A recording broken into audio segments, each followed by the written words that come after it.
बद्रीनाथ कितने लोग गए, हाथ ऊपर करो। भैया पूरे बिसौली में इतने ही लोग ही बद्रीनाथ गए। बद्रीनाथ से आगे अब की बार, अब तो कपाट बंद हो गए, पर अब जब कपाट खुले बद्रीनाथ भगवान के, इस बार प्रयास करना, जो जो लोग हाथ ऊपर नहीं किए सब जाना।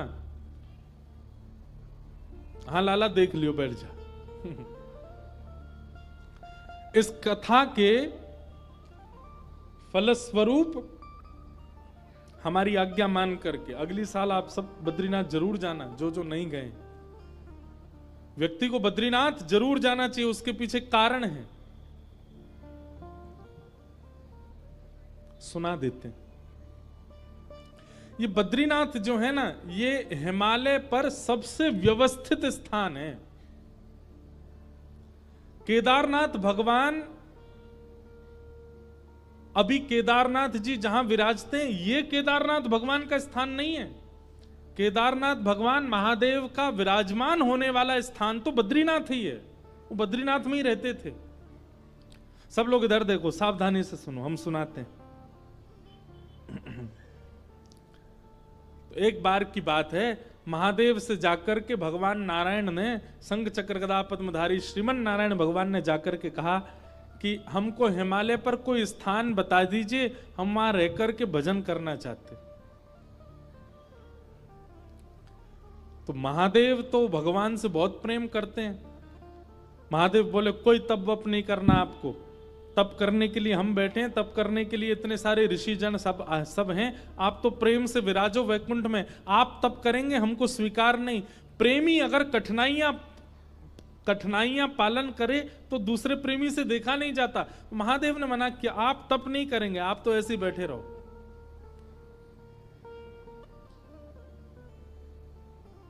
भगवान ने फिर कहा नहीं नहीं, हमको तप करना है, हमको तप के लिए स्थान दो। महादेव फिर बोले भैया आपको तप करने की क्या जरूरत है, आप भगवान हो साक्षात। महादेव ने कोई स्थान प्रदान नहीं किया, पूरा हिमालय महादेव का है, उनकी आज्ञा के बिना कैसे जाएं। भगवान ने बोला कि भाई ये राजी राजी हमको स्थान नहीं देंगे, उनकी गैर राजी में कोई और तरीका अपनाना पड़ेगा स्थान लेने के लिए। तो जहां अभी बद्रीनाथ भगवान बैठे हैं, यहां पर महादेव और पार्वती जी विराजते थे।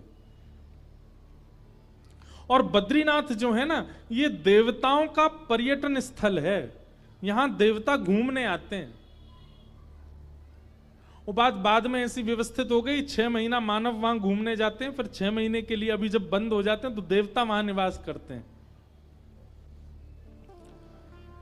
तो देवता वहां घूमने के लिए आते हैं, पर्यटन के लिए आते हैं। तो वहीं आपने देखा होगा कि बद्रीनाथ भगवान मंदिर के ठीक नीचे तप्त कुंड है, जहां माइनस टेम्परेचर में भी इतना गर्म जल अपने आप पहाड़ों से आता है कि उसमें लोग स्नान करते हैं तप्त कुंड में। तो महादेव और श्री पार्वती जी नित्य तप्त कुंड में स्नान करने के लिए जाया करते थे ब्रह्म मुहूर्त में। एक दिन महादेव और पार्वती जी दोनों गए तप्त कुंड में स्नान करने, तभी देखा कि नन्हा सा बालक तप्त कुंड के बगल में सोया है और रो रहा है। पार्वती जी देख करके घबरा गई। जैसे ही बालक को उठाने गई, महादेव बोले रुक जाओ, ये कोई मायावी बालक लगता है, इतने विशाल पर्वतों के बीच में तप्त कुंड के पास ये नन्हा सा बालक यहां कैसे आ गया?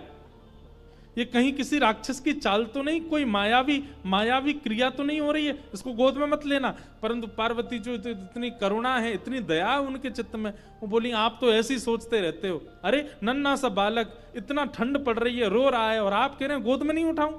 तुरंत पार्वती जी ने गोद में उठा लिया, कंबल में लपेट लिया, बालक को हृदय से लगाया। अरे इतनी रात्रि, इतना ठंड पड़ रही है और ये बालक ऐसे उघारा सा बैठा है। महादेव बोले हमको समझ नहीं आ रहा है, लग रहा है कोई तो गड़बड़ी है।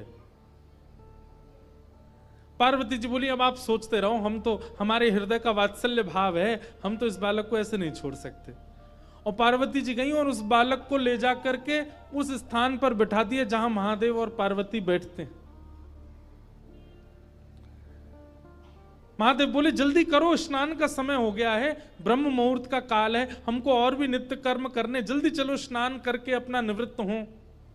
पार्वती जी बोली ये बालक अकेले छोड़ के जाएंगे, रोएगा, इसको खेलने के लिए कुछ खिलौना देने पर, यहां बद्रीनाथ में कहां खिलौने आए। तभी वहां बेर का वृक्ष है, बेर को ही संस्कृत में बदरी कहते हैं, बदरी फल।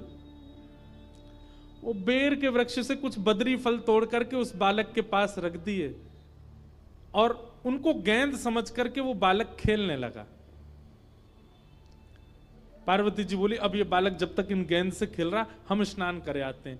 जैसे ही महादेव पार्वती जी के साथ गए, तप्त कुंड में स्नान आदि किया, अपना नित्य कर्म नियम करके जैसे ही लौट करके आए तो उस स्थान का द्वार, मुख्य द्वार बंद था।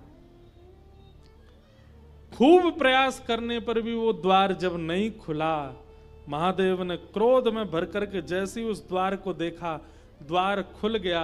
वो बालक तो वहां नहीं था, वही बालक शंख चक्र गदा पद्मधारी श्रीमन नारायण के रूप में तपस्वी की अवस्था में सामने बैठ गए। महादेव ने जाकर के कहा हमने पहले ही कहा था ये कोई मायावी बालक है, ये कोई सामान्य बालक नहीं है। लेकिन महादेव के नेत्रों में आंसू आ गए और प्रणाम करते हुए कहा श्रीमन नारायण आपको क्या आवश्यकता है तप करने की, आप क्यों तप कर रहे हो, इतना हट क्यों कर रहे हैं आप तप के लिए, ऐसा किस चीज की प्राप्ति के लिए, किस भाव की प्राप्ति के लिए आपको तप करना है। तब भगवान नारायण जो बात कहते हैं वो ध्यान से सुनिएगा। भगवान कहते हैं महादेव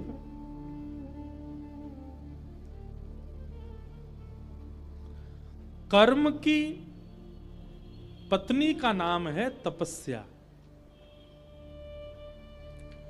आप लोग सारे शास्त्र उठा करके देख लीजिए, कलयुग से पहले जितने भी युग हैं उन युगों में चाहे दैत्य हो, चाहे ऋषि हो, चाहे महापुरुष हो, चाहे मानव हो, तप सबने किया।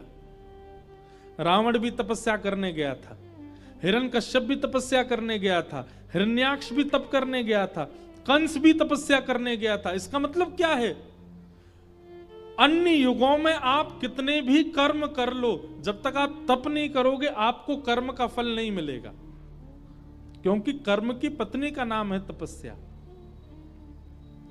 बिना तप किए कर्म फल नहीं देता।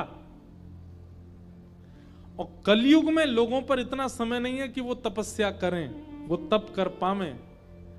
इसलिए श्रीमन नारायण भगवान कहते हैं कलिकाल में जन्म लेने वाले हर मानव के नाम का संकल्प लेकर के मैं ही तपस्या में बैठा हूं, मैं तपस्या कर रहा हूं। मेरा, आपका, हम सब का नाम लेकर के श्री बद्रीनाथ भगवान ही तपस्या में बैठे। हम कर्म करते हैं हमको फल मिल जाता है, तपस्या तो हमने की नहीं। कौन, क्यों? क्योंकि तपस्या साक्षात नारायण भगवान कर रहे हैं। इसलिए कम से कम आज आपका घर बन गया, आज आप धनवान हो गए, आज आपके बच्चे पढ़ लिख के विद्वान हो गए, आपने केवल कर्म किया, लेकिन किसकी तपस्या का फल आपको मिला? भगवान श्रीमन नारायण बद्रीनाथ भगवान। इसलिए हर व्यक्ति को साल में एक बार, 2 साल में एक बार, 5 साल में एक बार बद्रीनाथ भगवान को धन्यवाद कहने जाना चाहिए कि आपकी तपस्या से हम जी रहे हैं नाथ, धन्यवाद। आज तक भगवान